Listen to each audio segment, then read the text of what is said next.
Hello! Welcome to the Learn American English channel, where you learn naturally so you can speak naturally. Have you ever walked away from a conversation feeling like your feelings didn't matter? Or like you were the one being blamed, even though you were just trying to explain yourself? If so, you might have been dealing with a narcissistic relationship. In these dynamics, one partner's needs and emotions often overshadow the other's, leaving you feeling unheard, invalidated, and completely alone. In today's video, we're going to talk about what makes these relationships so toxic, the patterns to look out for, and why empathy is such an important piece of real connection. We'll also explore how these dynamics can quietly chip away at your confidence over time, making you doubt yourself and your worth. By the end, you'll understand not just how to recognize these narcissistic traits, but also how to start reclaiming your sense of self-worth in the process, and begin moving toward healthier, more fulfilling connections. Now let's listen to a conversation between Callum and Hilary, as Hilary shows some narcissistic traits.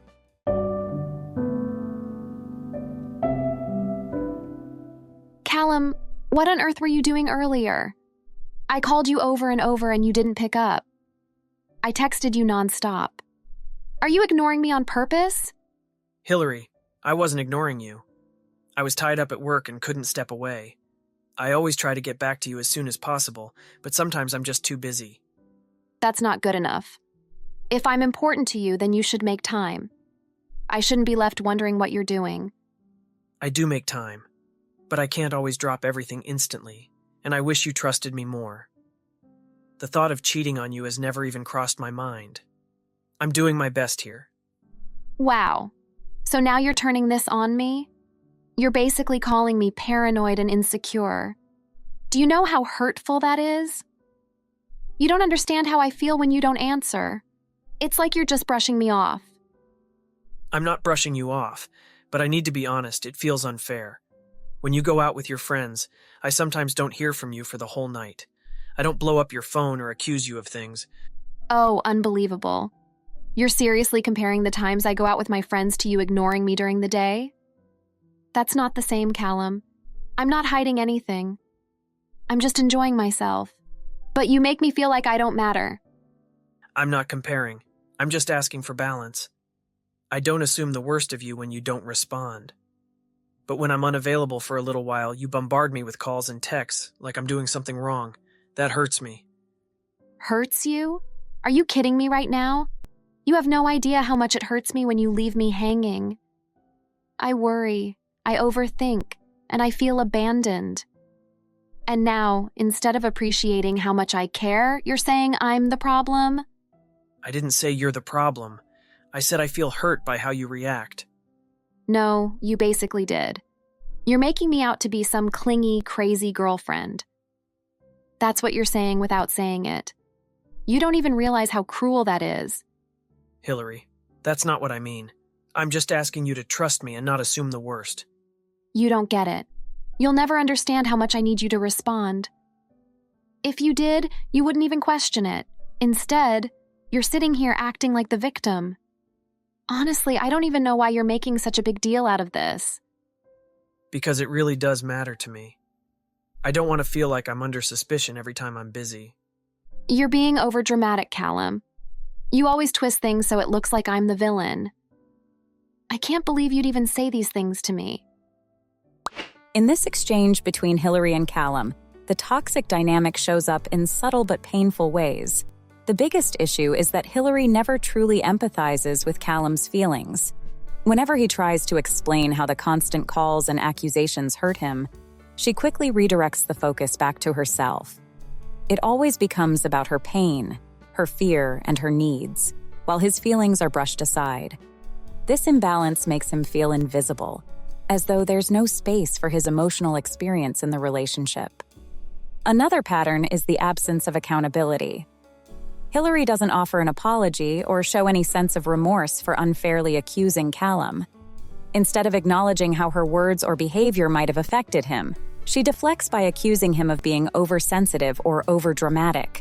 This minimizes his feelings and shifts the blame onto him, leaving him doubting whether he's even allowed to express himself. Hilary also turns the conversation around by talking about how much she is hurting. rather than acknowledging Callum's pain. In this way, the dialogue becomes one-sided, with his voice silenced under the weight of her emotional reactions. The lack of empathy here is significant because empathy is what creates connection. Without it, Callum is left feeling distant and disconnected, as if he's in the relationship alone. Ultimately, these patterns, deflection, lack of remorse, refusal to empathize, and the constant centering of her feelings will leave Callum feeling isolated. Even though he is with Hilary, the absence of understanding and validation makes him feel unsupported and misunderstood. Over time, this lack of empathy erodes the bond between them, replacing closeness with loneliness. Now, how should Hilary respond instead? In a healthier dynamic, Hilary would begin by expressing her feelings honestly without placing blame. Instead of accusing Callum of ignoring her, she could say something like, "I felt anxious when I couldn't reach you earlier, and my mind went to the worst places. I know you're busy, but in those moments, I start to worry." This kind of response focuses on her own emotions rather than making assumptions about Callum's behavior. By doing this, she creates space for understanding rather than defensiveness. It's also important for Hilary to acknowledge Callum's perspective. When he explains that he was tied up at work and wasn't able to respond, she can validate that by saying something like, "I get that you were busy, and I don't want you to feel accused. I just need some reassurance when I don't hear from you." This balance, acknowledging her own needs while respecting his reality, helps avoid the cycle of blame and escalation. Another healthy step is for Hilary to suggest a compromise. Instead of demanding constant attention, she might say, "Maybe if you know you'll be busy, a quick text letting me know would really help ease my mind." This shows she's looking for solutions rather than control. Callum, in turn, can share what feels manageable for him. This approach is healthy because it's rooted in empathy, accountability, and collaboration. Hilary is transparent about her feelings without shaming Callum. She listens to his side without deflecting, and she seeks a middle ground that works for both of them. Most importantly, her response builds connection instead of distance. When empathy is present on both sides, neither partner feels alone, and that's what transforms a difficult situation into an opportunity for closeness. At the end of the day, a healthy relationship should feel safe, balanced, and full of empathy. If you find yourself constantly second-guessing your feelings, walking on eggshells, or leaving conversations feeling alone, it may be a sign of a narcissistic relationship. Remember, your emotions are valid, and you deserve to be heard, respected, and supported. And most importantly, you're worthy of a connection that feels gentle and real. We hope you learned a thing or two about narcissistic relationships. Thank you for watching the Learn American English channel, where you learn naturally so you can speak naturally. Please click the like button and subscribe to our channel to see more videos like this one.